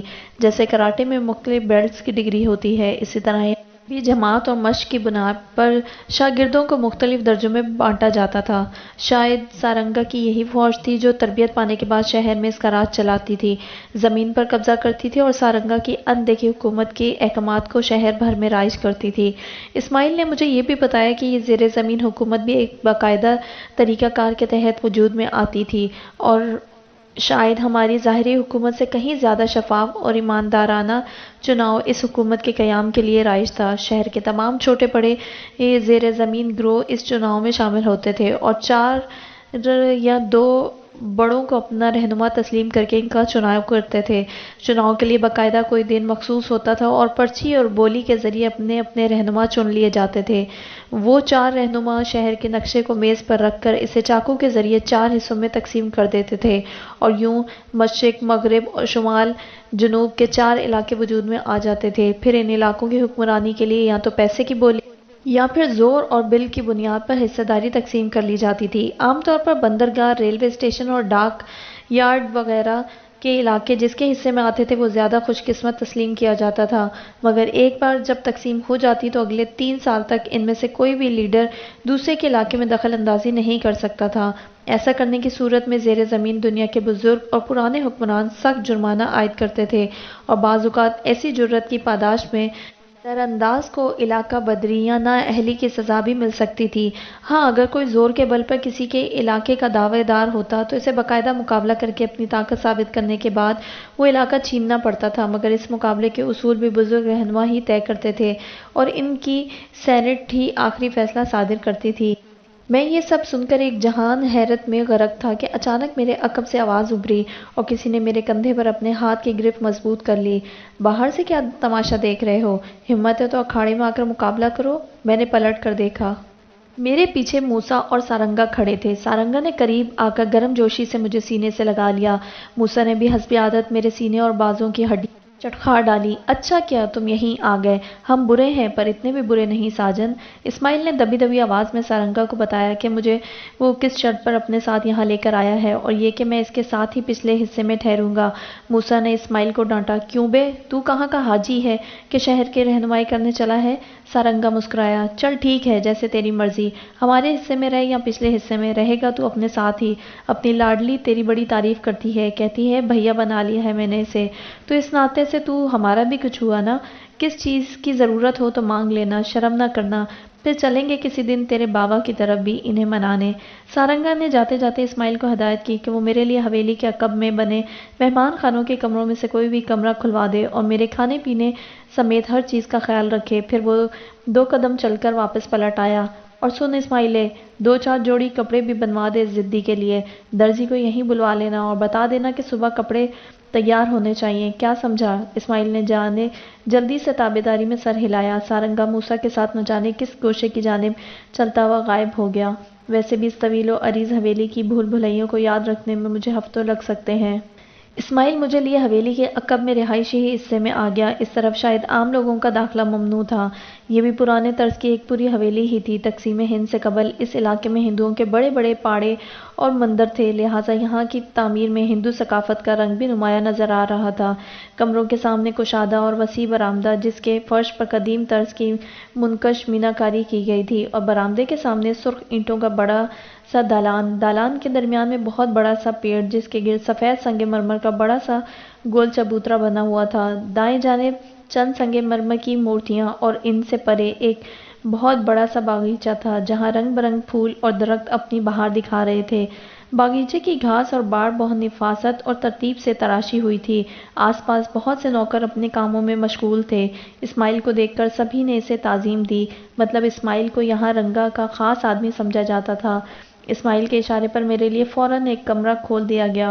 کمرہ کیا تھا، پورا ہال تھا۔ ہمارے کوارٹر کے تینوں کمرے اس میں سما جاتے۔ پرانے طرز کی بڑی بڑی لکڑی کی کھڑکیاں اور ڈوری سے کھلنے والے بند ہونے والے چاروں دیواروں میں روشن دان۔ کمرے کے وسط میں وسیع چوبی پلنگ اور دائیں جانب قداور آئینہ ڈریسنگ۔ اسماعیل نے کمرے میں گھوم پھر کر غسل خانے اور باقی الماریوں وغیرہ کا جائزہ لیا۔ کمرہ ٹھیک ہے نا؟ پسند نہ ہو تو بدلوا لینا۔ نہیں نہیں ٹھیک ہے، لیکن مجھے اتنے بڑے کمرے میں سونے کی عادت نہیں ہے، تنہائی کا احساس ہوتا ہے۔ اسماعیل ہنس پڑا۔ وہ بابو، کھلی برسات میں سڑک کے کنارے بچھے لکڑی کے تختے پر تو خوب مزے سے سو جاتے ہو، اور کمرے میں ڈرتے ہو۔ میں خاموش رہا۔ اب اسے کیا بتاتا کہ وہ سڑک کے کنارے نصب لکڑی کا بینچ تو بچپن سے مجھے ماں کی طرح لوری دے کر سلاتا رہا ہے، اس کا مقابلہ بھلا ان بے جان محلوں کی خوابگاہوں سے کیا؟ کچھ ہی دیر میں رات کا کھانا آ گیا۔ پوری دعوت کا اہتمام تھا۔ اسماعیل نے مجھے بتایا کہ حویلی کا اپنا لنگر خانہ ہے جو 24 گھنٹے جاری رہتا ہے۔ اس نے مجھ سے ناشتے کے بارے میں پوچھا۔ صبح کے لیے کوئی خاص فرمائش ہے تو بتاؤ، کیسا ناشتہ کرو گے؟ ایک سادہ روٹی اور ایک چائے کا پیالہ۔ اسماعیل کا منہ کھلا رہ گیا۔ بس اور کچھ نہیں؟ نہیں، ہم برسوں سے گھر میں ایسا ہی ناشتہ کرنے کے عادی ہیں۔ مجھے یاد ہے کہ امی کس طرح ریحان اور چھوٹی سے چھپا کر میرے لیے باورچی خانے میں بلائی کا پیالہ اوپر طاق میں رکھ دیتی تھی، اور وہ دونوں پھر شام تک امی سے جھگڑتے رہتے کہ وہ میری وجہ سے ان کے حصے کی چیز بھی مجھے کھلا دیتی ہیں۔ میری آنکھوں کے گوشے بھیگنے لگے، لیکن میں نے آنکھیں مسل ڈالی۔ اسماعیل کچھ دیر بیٹھنے کے بعد چلا گیا۔ اس کے جانے کے بعد واقعی مجھے تنہائی کا احساس کاٹنے لگا۔ میں نے بستر پر آدھا گھنٹہ کروٹیں بدلنے کے بعد تنگ آ کر سبھی کھڑکیوں کے پردے ہٹا ڈالے۔ باہر آسمان پہ میرے بچپن کے سبھی دوست تارے حیرت سے میری طرف دیکھ رہے تھے، کیونکہ آج تک میں نے ان سے اپنی چھت سے باتیں کرتے آیا تھا، لیکن آج وہ سب مجھے اس اجنبی جگہ دیکھ کر حیرت سے اپنی آنکھیں پٹ پٹا رہے تھے۔ پھر مجھے اس ماہرو مہتاب کا خیال آ گیا۔ کیا وہ بھی اپنے گھر کے آنگن سے ان تاروں کو دیکھ رہی ہوگی؟ کیا وہ بھی مجھے سوچتی ہوگی؟ کیا میرا نام اتنا مقدر والا ہوگا جسے وہ اپنی ہتھیلی پر لکھ لکھ کر مٹاتی ہوگی؟ نہیں نہیں، مجھ جیسے آوارہ بنجارے کے لیے کوئی نازنین بھلا کیوں اپنے زلف کو پریشان کرے گی؟ مگر اس نے خود ہی تو کہا تھا کہ اسے میری بہت فکر ہے۔ پوری رات میرا نادان دل خود ہی اعتراض پیدا کرتا رہا اور خود ہی تعویلیں گھڑ کر ان اعتراضات کے جواب بھی دیتا رہا۔ سچ ہے کہ دل کسی کا دوست نہیں، یہ خود عشق کی بھٹی سلگاتا ہے اور پھر خود ہی ہماری نسوں میں بہتے خون کو اس بھٹی کا ایندھن بنا کر آخری قطرے تک جلاتا رہتا ہے۔ میں بھی صبح تک اسی عشق کی بھٹی میں جلتا رہا، لیکن اس سوال کا جواب پھر بھی نہ مل سکا کہ کیا گہنا بھی میرے بارے میں ایسا سوچتی ہوگی۔ صبح ناشتے کے ساتھ ہی اسماعیل بھی پہنچ گیا۔ کیوں بابو، نیند تو آئی نا ٹھیک سے؟ اسماعیل کے ہاتھ میں کپڑوں کا تھیلا تھا۔ چلو نہا دھو کر کپڑے بدل لو، یہ تمہارا نیا لباس ہے۔ اسماعیل نے تھیلے سے کرتا شلوار نکال کر ہینگر میں لٹکا دیا۔ میں نے مسکرا کر اسماعیل کو دیکھا۔ ایک تعویذ اور ہاتھ کا کڑا بھی لا دو، پورے اڈے والا بن کر پھروں گا۔ ناشتے کے دوران اسماعیل نے مجھے بتایا کہ روزانہ صبح 10 بجے سارنگا کا دفتر لگتا ہے، جہاں دن بھر کی مصروفیات اور آئندہ کے کام بانٹے جاتے ہیں۔ میں نے حیرت سے اسے دیکھا۔ دفتر؟ کیا یہاں بھی باقاعدہ دفتری کام ہوتا ہے؟ دفتر کے آیان بابو، پوری عدالت، حکومت چلانا آسان کام تھوڑی ہے۔ یہاں میرے لیے ہر قدم پر ایک نئی حیرت باہیں کھولے میری منتظر کھڑی تھی۔ اسماعیل کے بقول یہ علاقہ ابھی چند ماہ پہلے ہی سارنگا کے قبضے میں آیا ہے۔ اس سے پہلے کوئی کالی نام کا زوراور اس علاقے کا مالک تھا، لیکن رنگا اسے ہرا کر شہر کے اس حصے کا قبضہ دار بنا، جس میں ہمارا کیفے فراق اور بابو کالونی بھی شامل تھی۔ علاقے کا کنٹرول سنبھالتے ہی قبضہ دار کو سب سے پہلے مختلف حصوں کی تعیناتیاں پوسٹنگ کرنی ہوتی ہیں۔ اپنی انتظامیہ کے اہل اور ایماندار کارندوں کو ان کی اہلیت کے مطابق علاقے بانٹے جاتے ہیں، جہاں کے تمام معاملات کے وہی نگران ہوتے ہیں۔ ان معاملات میں زمین پر قبضہ، علاقے کے سیٹھوں سے بھتہ وصولی، مخالفوں کا اغوا، بازار کا قبضہ، جوئے کے اڈوں کا حساب، تاجروں کے معاملات اور شیئر بازار کا حساب کتاب، علاقے کے تھانے سے تعلقات اور روابط، اپنے علاقے میں کسی دوسرے گروہ کی دخل اندازی کو روکنا اور ایسے کئی دوسرے جھگڑے نپٹانا بھی شامل تھا۔ عام نظام حکومت کی طرح اس زیر زمین سلطنت کی بھی اپنی عدالتیں اور اپنی سزائیں مقرر تھیں، اور شاید ہماری ظاہری حکومت سے کہیں زیادہ مؤثر اور مکمل بھی۔ حکومتی اہلکاروں کی طرح یہاں بھی عہدیدار اپنے عہدے کے حساب سے اپنا کام سر انجام دیتے تھے۔ مجھے یہ سن کر بھی بہت حیرت ہوئی کہ ہر علاقے میں ایسے لوگوں کی کثیر تعداد موجود ہوتی ہے جو ہماری سرکار اور عدالتوں کے چکر میں پڑنے کے بجائے براہ راست اپنے جھگڑے اسی زیر زمین نظام کے تحت حل اور ختم کروانے پر یقین رکھتے ہیں، اور وہ اس نظام کے فیصلوں کو من و عن تسلیم بھی کرتے ہیں، کیونکہ یہاں انصاف ملنے میں دیر نہیں لگتی۔ عام عدالتوں کی طرح سالوں خجل خوار نہیں ہونا پڑتا، نہ ہی ہر روز پولیس اور عدالتوں کے ہاتھ اپنی عزت نفس کو کچلتے ہوئے دیکھنا پڑتا ہے۔ مجھے اس روز اپنے ایک اور سوال کا جواب بھی مل گیا۔ جس دن سے میں نے سارنگا کی اس بادشاہت کے بارے میں سنا تھا، میرے ذہن میں ایک الجھن ہمیشہ کلبلاتی رہی کہ اگر ایسا کوئی زیر زمین نظام ہمیشہ سے ہمارے پاس موجود رہتا ہے تو پھر مجھ جیسے عام انسانوں کو اس کے بارے میں پتہ کیوں نہیں چلتا؟ اسماعیل کی باتیں سن کر یہ معمہ بھی حل ہو گیا۔ اس نظام کا براہ راست تعلق زور اور زور والوں کے ساتھ تھا۔ غریب بیچارہ تو ان کے لیے صرف مزدوری ہی کر سکتا تھا۔ اس نظام کا غربت اور غریب سے کچھ لینا دینا نہیں تھا، اس لیے مجھ جیسے غریب گھرانے سے تعلق رکھنے والوں کے لیے یہ نظام سدا پوشیدہ رہتا تھا، تاوقت یہ کہ کوئی حادثہ پیش آتا اور ہمیں اس زیر زمین دنیا سے متعارف نہ کروا دیا جاتا، ٹھیک ویسے ہی جیسے میں ان انجانے نظام سے آ ٹکرایا تھا۔ جب تک میں اسماعیل کے ساتھ بیرونی احاطے میں پہنچا تب تک رنگا کی عدالت لگ چکی تھی۔ احاطے میں باقاعدہ دربار کی طرح دائیں بائیں دو قطاروں میں بہت سی کرسیاں بچھائی گئی تھیں جن پر عہدیدار اور ضرورت مند آ کر بیٹھ چکے تھے۔ سارنگا قطاروں کے اختتام پر درمیان میں رکھے ایک بہت بڑے صوفے پر براجمان تھا۔ اس کے بائیں جانب ہاتھ میں ایک رجسٹر پکڑے کوئی شخص کھڑا لوگوں کے نام پکار رہا تھا، اور بائیں جانب موسیٰ کھڑا تھا جو آنے والے سائل کے قوائف اور مسئلے سے رنگا کو آگاہ کرتا جا رہا تھا۔ ہمیں دیکھ کر موسیٰ نے دور سے ہی ہاتھ ہلایا۔ واہ شہزادے، آج تو اپنا ہی بھائی بند لگ رہا ہے۔ سارنگا نے چونک کر سر اٹھایا اور مجھے دیکھ کر اس کے چہرے پر بھی مسکراہٹ آ گئی۔ اسماعیل کچھ دور ہی رک گیا تھا، لیکن رنگا نے ہاتھ کے اشارے سے مجھے قریب بلا کر ایک کرسی پر بیٹھنے کا اشارہ کیا۔ اسماعیل وہیں اپنی جگہ کھڑا رہا۔ مقدمات کھل چکے تھے۔ سب سے پہلے موٹی توند والا ایک ٹھیکیدار نما سیٹ اٹھ کر سامنے کھڑا ہو گیا۔ موسیٰ نے تعارف کروایا، رنگا بھائی، یہ اپنا سیٹ جبار ہے۔ 3 سال ہو گئے ہیں اس کے کمرشل پلازے کے کیس کو دوسری پارٹی قبضہ نہیں دے رہی۔ کروڑوں کا نقصان ہو چکا ہے اس کا۔ زمین تو گئی سو گئی، تعمیر کا پیسہ بھی گیا۔ 40 منزلیں تیار پڑی ہیں، لفٹ تک لگ گئی ہے۔ سارنگا نے لمبی سانس لی۔ ٹھیک ہے، قبضہ تو اسے 30 دن کے اندر مل جائے گا، مگر نچلی پہلی 2 منزلیں ہماری ہوں گی۔ منظور ہے تو کاغذ بھروا لے اس سے۔ سیٹھ جبار کے منہ سے مری مری سی آواز نکلی۔ رنگا بھائی، گراؤنڈ فلور اور میز 9 تو بہت زیادہ ہو جائے گا۔ میں نیچے کی 40 دکانوں کی زبان علاقے کے MPA کو دے آیا ہوں۔ رنگا کو غصہ آ گیا۔ زبان دے آیا ہے تو پھر یہاں کیا لینے آیا ہے؟ قبضہ بھی جا کر اسی وزیر سے لے لے۔ سیٹھ جبار نے بات بگڑتی دیکھ کر جلدی سے دائیں جانب کھڑے منشی نما شخص سے اپنا اسٹیمپ پیپر لے کر دستخط کر دیے اور سلام کر کے پلٹ گیا۔ دوسرا سائل آگے بڑھا۔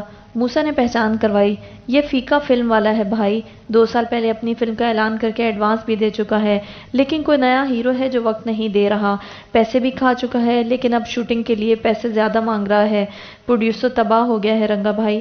سارنگا نے فلم پروڈیوسر پر معنی خیز نظر ڈالی۔ کیوں بھائی فیکے عرف رفیق، مل گئی تجھے فرصت اپنی فلم کی پریوں سے؟ وہ تیری ہیروئن تو اسٹوڈیو سے زیادہ وقت تیرے اس فلیٹ میں گزارتی ہے، پھر کیسے بنے گی تیری فلم؟ موسیٰ نے لقمہ دیا۔ زیادہ تر تو یہ اپنی ہیروئنوں سے شادی رچا لیتا ہے رنگا بھائی۔ رنگا نے زیر لب کچھ کہا اور پروڈیوسر کو جھاڑا۔ خوب جانتا ہوں میں اس کی ان فلمی شادیوں کو۔ بہرحال کاغذ بھروا لے اس سے کہ فلم مکمل ہونے کے بعد چل پڑی تو آدھا منافع ہمارا، اور پیشگی کے طور پر اس کا وہ فلیٹ لکھوا لے۔ اچھا ہے، نہ رہے گا فلیٹ، نہ چلیں گی اس کی عیاشیاں۔ جا کر اپنی فلم پر دھیان دے۔ پروڈیوسر بھی دستخط کر کے آگے بڑھ گیا۔ سامنے بیٹھے ایک پکی عمر کے عہدیدار نے شکایت کی، رنگا بھائی، وہ ڈاک یارڈ کا نیا افسر بہت تنگ کر رہا ہے۔ 2 مہینے پہلے ہی ڈی ایس پی لگا ہے علاقے میں، لیکن آتے ہی ہمارے ہر کام میں دخل دینے لگا ہے۔ 2 مرتبہ سندیشہ بھی بھجوایا ہے کہ ہمارے معاملوں میں ٹانگ نہ اڑائے، مگر ایمانداری کا بھوت سوار ہے اس کے سر پر۔ رنگا نے غور سے عہدیدار کی طرف دیکھا۔ ایماندار ہے یا ریٹ زیادہ چاہتا ہے؟ نہیں بھائی، ریٹ تو اس کے آتے ہی دوگت کر چکے ہیں ہم لوگ۔ رنگا کسی گہری سوچ میں پڑ گیا، پھر اس نے موسیٰ کو حکم دیا، وہ کون سا وزیر ہے جو یہ معاملے دیکھتا ہے؟ ہاں، داخلے کا، فون لگا لو اسے۔ موسیٰ نے جلدی سے دستی فون سیٹ اٹھا کر کوئی نمبر لگایا۔ دوسری جانب لائن ملنے پر اس نے فون رنگا کے حوالے کر دیا۔ رنگا نے سلام دعا کے بعد براہ راست شکوہ کیا، کیا بولوں سرکار، آپ بھی چن چن کر ہمارے علاقے میں افسر لگاتے ہو۔ ڈاک یارڈ میں جس کو آپ نے نیا بھرتی کر کے بھیجا ہے بار بار راستے میں آ رہا ہے۔ کل کلا کو لڑکی کچھ کر بیٹھیں گے، آپ کو ہی شکایت ہوتی ہے، پہلے کیوں نہیں بتایا؟ وہ دوسری جانب کی بات سننے لگا، بس اس کو بدلی کرنا ہے اور آج شام تک ہی کرنا ہے۔ ڈاک یارڈ میں آپ کے 13,000 ووٹ ہے، پبلک ناراض ہوگی تو اگلے الیکشن میں سنبھالنا مشکل ہو جائے گا۔ ٹھیک ہے، کل تک ہی صحیح، آپ کا ہی دیا کھاتے ہیں۔ رنگا نے مسکراتے ہوئے فون بند کر دیا اور عہدیدار سے بولا، آج 3 بجے بڑے دفتر میں جا کر اس افسر کا نام دے دینا جسے ڈاک یارڈ میں لگوانا ہے، اور دھیان رہے بندہ کام کا ہو، ہڈ حرام نہ ہو۔ رنگا دوپہر تک احاطے میں بیٹھا اپنی سرکار چلاتا رہا۔ کون سا مسئلہ تھا جو اس کی عدالت میں پیش نہ کیا گیا ہو؟ چوری، ڈکیتی، قتل، اغوا، قبضہ، رسہ گیری، شادی بیاہ، ہنڈی، سیاسی جھگڑے، غرض کوئی مسئلہ ایسا نہیں تھا جس کا فیصلہ سارنگا نے وہیں بیٹھے بیٹھے نہ کر دیا ہو۔ اور حیرت کی بات یہ تھی کہ بمشکل ہے کسی نے اس کے فیصلے پر کوئی اعتراض کیا ہو۔ شاید اس کی وجہ یہ بھی تھی کہ وہ سب جانتے تھے کہ چاہے انہیں آدھا انصاف ہی ملے لیکن مل ضرور جائے گا، اور سچ بھی یہی تھا کہ رنگا انہیں فوری طور پر ان کے حصے کا آدھا انصاف فراہم کر دیتا تھا، باقی آدھا انصاف رنگا کے سرکار کے حق میں جاتا تھا، لہٰذا کچھ نہ ملنے سے آدھا ملنا ہی سب کے لیے قابل قبول ہوتا تھا۔ دوپہر 2 بجے دربار برخاست ہو گیا۔ باقی ماندہ کیس اگلے دن کے لیے ملتوی کر دیے گئے۔ کچھ ہی دیر میں وہیں درختوں کی چھاؤں تلے ایک وسیع اور کشادہ دسترخوان بچھا دیا گیا اور کھانا چن دیا گیا۔ سارنگا نے وہیں سب کے ساتھ کھانا کھایا۔ مجھ سے 2 بار اس نے پوچھا کہ مجھے یہاں کوئی پریشانی تو نہیں ہے۔ اب میں اسے کیا بتاتا کہ میرے لیے سب کیسا جہان حیرت ہے۔ 4 بجے اسماعیل نے ناہید کی حویلی کی طرف جانے کے لیے گاڑی لگا دی۔ رنگا دوپہر کے کھانے کے بعد آرام کرنے کے لیے رہائشی حصے کی طرف جا چکا تھا۔ ہم ناہید کے ہاں پہنچے تو اسے اور ابو کو میری گزشتہ شب بسری کی خبر پہلے ہی مل چکی تھی۔ ناہید بے حد خوش تھی کہ میں نے کہیں اور نہیں اس کے بابا کی طرف منتقلی کا فیصلہ کیا ہے۔ اس نے مجھ سے گلہ بھی کیا کہ میں نے گزشتہ روز ہی اسے اپنی گھر بدری کے بارے میں کیوں نہیں بتایا تھا۔ جانے سے یہ ساری خبریں کون پہنچاتا تھا؟ اسماعیل تو کل رات تک میرے ساتھ تھا۔ شاید دن میں جب میں رنگا کی سرکار کی عدالت دیکھ رہا تھا کسی وقت وہ یہاں آیا ہو، کیونکہ درمیان میں وہ 2 مرتبہ کہیں گیا تھا۔ میں نے ناہید کو تسلی دی کہ ابا کا غصہ ختم ہوتے ہی ریحان خود مجھے لینے آ جائے گا، لیکن نہ جانے کیوں میرے دل کے اندر کچھ اور ہی ہو رہا تھا۔ مجھے لگ رہا تھا کہ گھر اور میرے درمیان فاصلہ روز بروز بڑھتا جا رہا تھا۔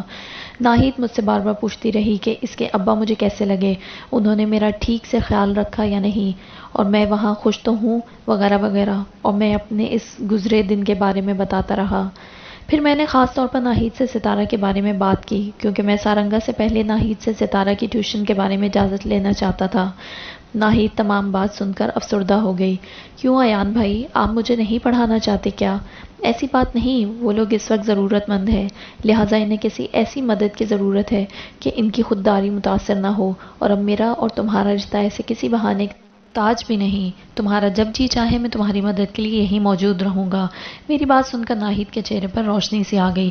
تو پھر ٹھیک ہے، مجھے کوئی اعتراض نہیں، مگر بابا شاید مجھے گھر سے باہر پڑھنے کے لیے نہ جانے دیں۔